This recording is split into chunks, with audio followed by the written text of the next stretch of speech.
자, 두 번째, 그럼 성경을 공부할 때 우리는 어떤 어려움이 있을까를 한번 고민해 보겠습니다. 자, 먼저 성경은 어떻게 형성되었는가를 먼저 한번 이야기해 보겠습니다. 자, 성경은 히브리어와 헬라어로 주로 기록되어 있습니다. 주로라고 하는 말은 아람어나 기타 언어로도 어느 정도는 일부가 기록되어 있지만 대부분은 헬라어 또 히브리어로 기록이 되었습니다. 구약은 히브리어, 신약은 헬라어로 기록이 되어 있습니다. 헬라라는 말은 그리스어를 말합니다. 그리스를 헬라라고 성경에서 말하는데 그리스어로 되어 있던 고대 그리스어로 되어 있습니다. 그래서 구약은 히브리, 신약은 고대 그리스 헬라어로 되어 있다. 그 일부는 아람으로, 구약은 아람으로 기록되어 있기는 합니다만은 대부분 히브리어로 되어 있습니다. 자, 그래서 현재 우리 개신교가 가지고 있는 성경은 66권입니다. 이 성경을 기록한 원저자, 그런데 중요한 것은 이 성경을 기록한 원저자의 원기록물은 하나도 남아있는 것이 없습니다. 다시 말해 원저자가 자기가 이제 처음 최초의 기록물을 기록했겠죠. 그것이 성경인데 그 원저자의 기록물이 남아있는 것은 하나도 없다는 것입니다. 그래서 원저자가 성경을 기록할 당시 아마도 기록된 그 원기록물을 많은 사람들이 공유하기 위해서 베끼게 됐겠죠. 그래서 그 베낀 사본을 또 뺏기고 하는 식으로 사본이 계속 만들어지게 되었을 것입니다. 그 원 기록물은 남아있지 않지만 사본이 있고 또 하면서 그 기록이 남아서 우리에게 전달됐다는 것이죠. 그래서 현재는 성경의 원 기록물은 하나도 없고 수천 종의 고대 사본들이 존재하는 상황입니다. 이해하셨죠? 그래서 이러한 수많은 사본을 통해서 원 기록물에 가깝게 성경을 복원해 내고자 하는 학문이 있습니다. 이거 바로 사본학이라고 하는데 원 기록물이 없기 때문에 그 사본을 참고해서 원 기록물에 가장 가깝게 복원해 내려고 하는 그 노력이 당연히 있겠죠. 그것을 사본학이라 한다는 것이죠. 그러나 원 기록물과 같은 정도의 원문 복원은 있을 수도 없고 또 그것이 맞는지도 우리는 검증을 할 수 없죠. 그죠? 그래서 사실 그것은 가장 이상적으로 접근을 하지만 원문과 같다, 원 기록물과 같다라고는 절대 할 수 없습니다. 그죠? 그래서 학문적으로 가장 가까운 정도에까지 복원해 낼 수 있을 뿐이다라는 것이죠. 그래서 그렇지만 또 우리가 한번 생각해 보십시오. 원 기록물이 없다고 성경의 기록이 허비다 이렇게 얘기할 수 있습니까? 아니죠. 사본은 있기 때문에 원 기록물이 없어졌다 하더라도 사본이 수천 종이 존재함으로써 원 기록물은 분명히 있는 것이 증명이 되는 것이죠. 네, 그렇기 때문에 성경 자체는 허위라고 할 수는 없습니다. 이런 유사한 사본들이 수없이 존재하기 때문에 원 기록물이 확실히 존재하였고 또 특별히 큰 차이점이 보이지 않는다는 점에서 사본들의 기록이 차이점이 거의 없다는 점에서 원 기록물이 존재했다라는 그 권위를 우리는 또 인정할 수 있는 것입니다. 이해하셨죠? 그래서 사본을 우리가 사본을 통해서 복원해서 최대한 가깝게 복원된 것을 우리는 성경으로 받아들이고 그것을 우리가 읽고 있다는 것을 아셔야 되겠습니다. 그 성경의 모든 저자는 대략 한 40명 정도 됩니다. 시대는 다 다르지만 한 1600년, 한 2000년에 걸쳐서 기록이 되었는데 그 40명이나 되는 저자들이 나름대로 이 시대에 있어 하나님에 대해 경험하고 했던 부분들을 기록했던 사람들이죠. 자, 그렇지만 이 40명이 되는 사람이 다른 시대, 다른 지역에서 또 출신 성분도 다르고 하는 그런 사람들이 기록했지만 그들이 기록한 그 하나님은 다를까요? 네, 아니죠. 같죠. 그래서 그들이 경험한 하나님은 동일한 하나님입니다. 네, 그래서 그들이 증언하는 하나님에 관한 내용은 일관된 주제를 다루고 있죠.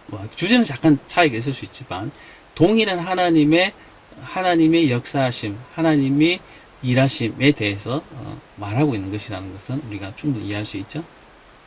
그래서 그들이 적어낸 하나님에 관한 내용은 인간 구원이라고 하는 동일한 주제를 다루고 있다는 것입니다.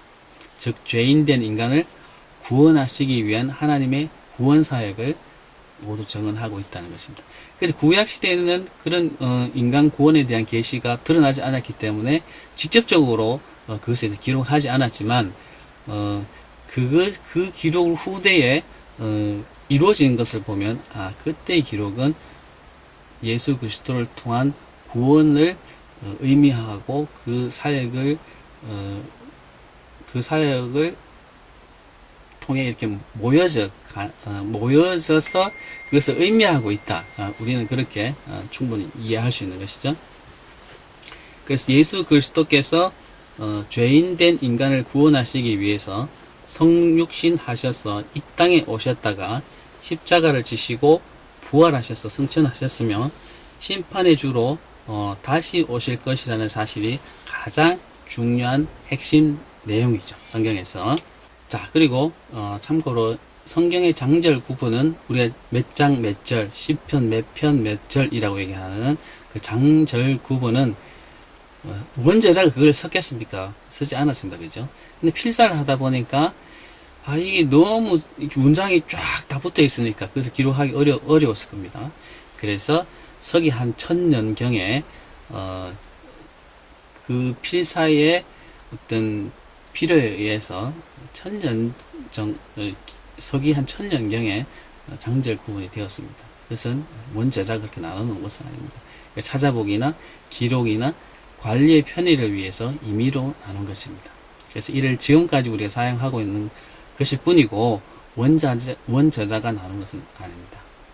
마치 중국 한자로 된 원전을 보면 한자만 가득하면은 가득하듯이 모든 사본들도 보면은 그렇게 되어 있습니다. 헬라 히브리어는 쭉 되어 있지 장절 구분이 전혀 안 되어 있습니다. 그래서 우리가 한장 원전을 보게 되면은 다 한자로 쫙 쓰여 있잖아요. 띄어쓰기도 잘 안 되어 있고 그런 것처럼 원 기록에는 사본에는 그렇게 되어 있다는 말입니다. 근데 그걸 우리가 편의상 찾아보기가 쉽게 하기 위해서 구분했다는 것입니다. 자, 그리고 현재 우리가 사용하고 있는 개신교 성경은 구약은 약 1세기경 유대교에서 정경으로 채택한 책들을 정경으로 인정하고 있고, 신약은 당시 기독교 대표자들로 구성되었던 개신교 공의회라고 하는 그 지도자들의 모임에서 채택한 것들을 우리 정경으로 인정해서 구약과 신약을 합해 66권을 우리는 정경으로 인정하고 있습니다. 개신교에서는. 그래서 이 외에 다른 기록물들이 있기는 합니다. 그것을 가톨릭에서는 외경이라고도 하는데 정경 66권의 정경 외에 외경이 존재하지만 그것을 권위 있는 기록물로 보지 않아서 성경으로 편입시켜지는 않고 있습니다. 그러나 외경이라는 것이 학문적으로 충분히 연구할 수 있는 사료가 되기 때문에 외경도 존재하긴 합니다. 그리고 가톨릭에서는 그 외경을 한 몇 편을 합해서 66권 외에 정경으로 또 편입시켜 놓기도 합니다. 그렇지만 우리 개신교에서는 아무튼 66권만을 권위 있는 정경으로 인정하고 있다. 이것만을 하나님의 말씀이다. 하나님 계시된 말씀이다. 이렇게 인정하고 있다는 것도 아셔야 되겠습니다. 자, 성경에 대해서 우리가 알아봤습니다. 자, 그러면 이러한 성경을 공부할 때 어떤 어려움이 있는가를 한번 다시 고민해 볼게요. 성경을 기록한 원저자의 기록물은 모두 사라져버리고 사본만이 남아있다고 말씀드렸죠. 원 기록물은 없습니다. 그래서 우리는 성경 무엇을 인정합니다. 성경은 무엇하다, 흠이 없고 잘못된 것이 없다 라는 것을 전제로 우리는 성경을 인정하는데, 성경 무엇 하지만 그러면 이 사본에 대해서 성경 무엇을 인정하는 것입니까? 원 기록물에 대해서 성경 무엇을 인정하는 것입니까? 다시 말하면 성경의 모든 기록은 하나님 인도하신가 간섭으로 기록된 것으로 글자 한자 한자까지도 하나님의 뜻을 담고 있다라고 인정하죠. 그것이 성경 무엇을입니다. 그런데 이 성경 무엇을은 성경의 원 기록물에 대해서 그렇다는 것인데 현재의 현재는 원 저작물이 남아있지 않기 때문에 현재 복원된 그 성경 원문에 대해서도 이러한 우리의 성경 무엇에 대한 믿음이 문제가 있습니까? 없습니까? 문제가 됩니까? 안 됩니까? 네. 결론적으로 말씀드리면 문제가 되지 않습니다. 약간의 차이가 있을 수 있고 복원에 100% 복원이 되지 않는다 하더라도 그 사본에 의해서 복원된 그 정도를 봤을 때도 우리는 성경 무엇을 이 복원된 그것만으로도 충분하다고 우리는 믿습니다.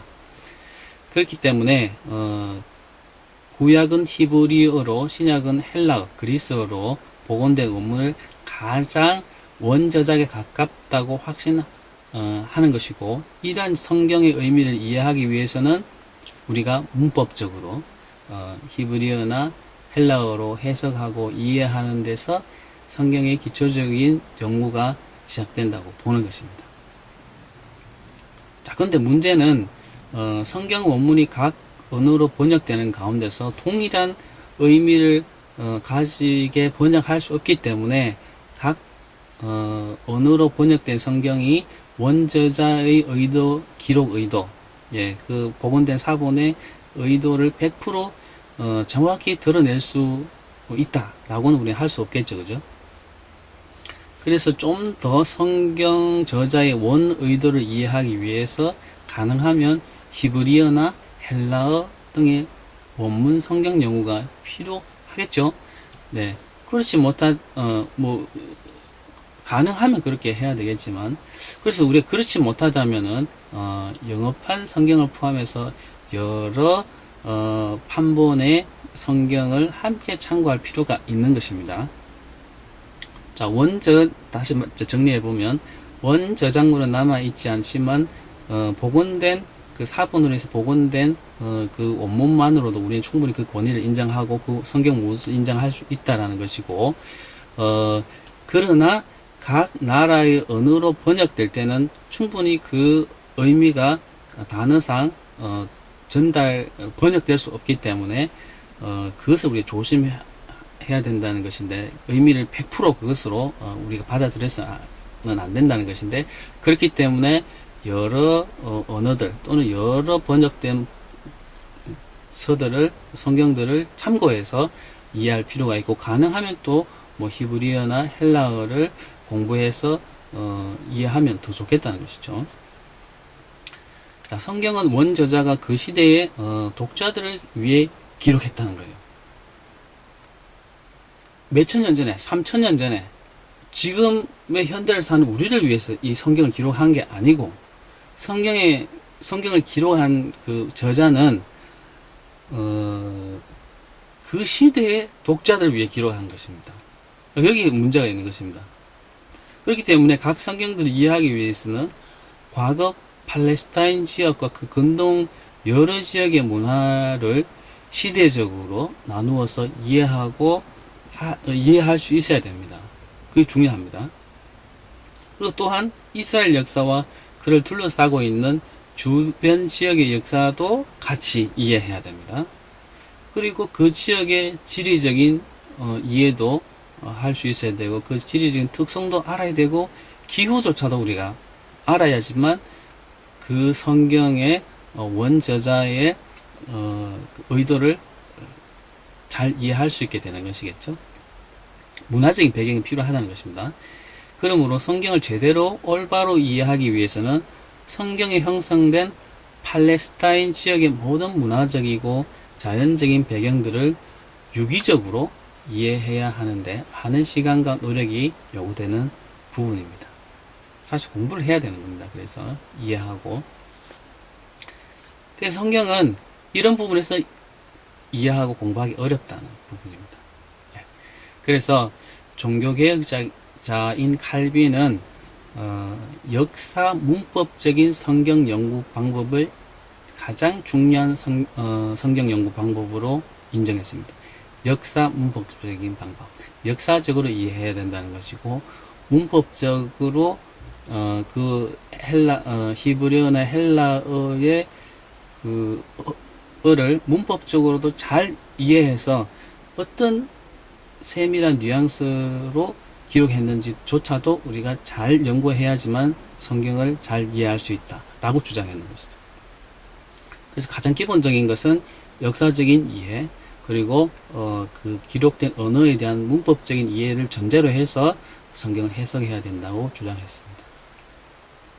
자, 그래서 지역과 역사적인 사실을 잘 연구해야 되고, 문법적인 원어 해석이 중요하다고 강조한 건데, 우리도 앞으로 성경 공부를 해 나가면서 이러한 원칙으로 이러한 원칙에 준용해서 성경 공부를 하려고 애쓸 것입니다. 물론 우리가 원문을 헬라어, 히브리어로 공부할 수는 없지만, 제가 그런 부분을 충분히 참고하고 연구된 부분을 여러 가지를 고려해서 여러분들에게 알려드릴 것이기 때문에, 그런 부분들은 충분히 고려가 되어서 말씀드린다는 것을 이해하시면 좋겠습니다.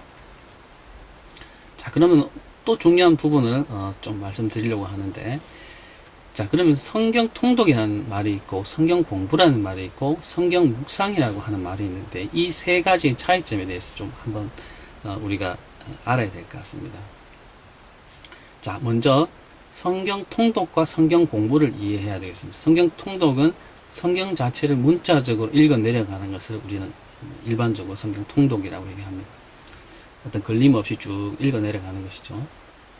그런데 성경 공부는 성경에 관련된 전반적인 자료들을 통해서 성경 본문과 함께 공부하는 것, 쭉 읽어 내려가지 않고 어느 본문을 정하고 그것을 어느 정도 시간을 들여서 공부하는 게 성경 공부라고 하는 것이죠. 그럼 성경 묵상은 그럼 뭡니까? 성경 묵상은 성경의 어떤 부분을 충분한 시간을 가지면서 생각해보고 고려해보고 해보는 것, 이것을 우리는 묵상이라고 합니다. 다시 한번, 성경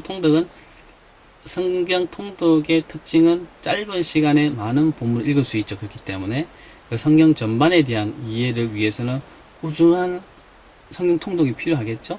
그렇지만 성경은 구원받는 진리를 충분히 제시해 줄 수 있습니다. 충분히 구원받는 데는 충분한 진리를 제시해 주지만, 하나님이 원하시는 삶에 대한 지혜는 공부하지 않고서는 이해하기 어렵습니다. 그래서 통독은 성경에 대한 전반적인 이해는 해주지만은 깊이 있는 지식은 통독을 통해서 얻기는 조금 어려움이 있습니다. 그렇기 때문에 성경 문자적으로 많이 읽는다고만 해서 하나님의 진리를 깊이 깨달을 수 있는 것은 아닙니다. 그래서 통독은 성경은 넓은 관점에서 볼 수 있도록 해주는 그런 눈을 열어주지만, 통독만으로는 부족하다는 것입니다. 그래서 성경 공부를 해야 되는데, 성경 공부는 성경을 폭넓게 이해하고 하나님에 대한 지식을 충분히 습득할 수 있게 해줍니다. 그래서 성경 말씀에 관련된 여러 자료들을 활용할수록 더 깊은 성경 공부가 되겠죠. 당연히 자료를 많이 보고 연구할수록 더 좋은 깊은 성경 공부가 되는 것은 사실입니다. 그래서 많은 시간과 정열을 요구합니다. 그렇기 때문에 그것을 통해서 얻는 지식과 지혜는 크고 깊을 수 있는 거죠. 그것이 장점입니다. 자, 그럼 세 번째로 성경 묵상은 그러면 어떤 장점이 있겠습니까? 성경의 어느 특정한 부분을 오랫동안 살피고 하나님에 대한 깨달음을 하나님의 계시하심, 하나님이 깨닫게 하심을 구하는 그런 과정이 바로 묵상이거든요. 그래서 성경 공부로만 또 깨달을 수 없는 깊은 깨달음을 주는 것이 묵상입니다. 자, 이 깨달음이라고 해서 우리 동양 철학에서 이야기하는 그 깨달음, 또 뭐 불교나 이런 타종교에서 말하는 득도, 깨달음 이런 것이 아니고, 하나님에 대한 깊은 이해, 이것을 우리는 깨달음이라고 말하면, 하나님에 대한 깊은 이해, 깨달음을 묵상을 통해서 더 깊이 있게 내면화된, 그리고 내가 고백할 수 있는 그런 하나님으로 더 잘 이해할 수 있게끔 해주는 것이 묵상이라는 것입니다. 그래서 이 묵상의 깨달음은 성경 공부를 통해 검증되는 것이 또한 안전합니다. 다시 말하면 성경 공부를 하고 그 다음에 묵상을 해야 됩니다. 어떤 신학자들이 이미 말하고 이미 연구되고 객관적인 자료를 통해서 사료를 통해서 검증해내고 밝혀낸 그것을 먼저 전제로 해서 공부를 하고 그것으로서 묵상을 통해서 우리 하나님에 대한 이해를 조금 더 깊이 있게 할 수 있기 때문에 이 묵상은 성경 공부를 전제로 하는 것입니다. 그렇게 되지 않으면은 자가 단착에 빠질 수 있고 자기만의 해석에 빠질 수가 있거든요. 그것은 위험합니다. 그렇기 때문에 묵상은 성경 공부를 반드시 동반해야 됩니다. 그러나 이 묵상한 것조차도 그렇기 때문에 이 묵상으로 해서 자기가 하나님 이런 분이신가, 하나님 이런 부분, 하나님 이런 면도 있으시네, 이런 성품들이 있으시네라고 깨달은 부분조차도 그러면 이것이 성경적으로 해석이 잘못된 것이 아닌가를 검증해 봐야 할 필요가 반드시 있는 것입니다. 그렇지 않게 되면은 나만의 어떤 알레고리적인 그런 해석이 되어버릴 가능성이 충분히 있습니다. 그렇기 때문에 올바른 성경 묵상은 반드시 충분한 성경 공부를 전제로 하고 묵상 후에 또 공부를 통해서 검증하는 것이 좋습니다. 그래서 묵상하는 본문에 대한 충분한 성경 자료를 기초로 해서 오랜 시간 동안 성경의 인도하심을 구하면서 하는 것이 묵상입니다.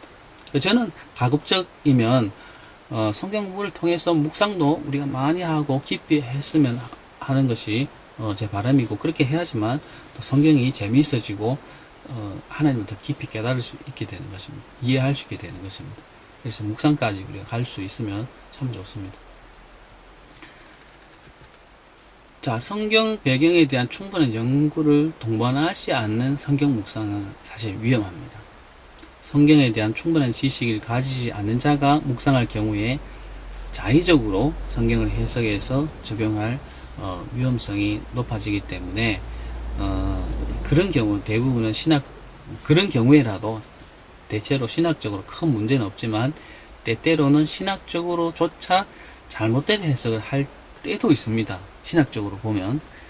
그래서 신학적으로 잘못된 이해를 갖고 신앙생활 오래 했지만 성경을 많이 보았지만 잘못된 이해를 하고 있는 분들을 간간히 만날 때가 있습니다. 참 난감할 때죠.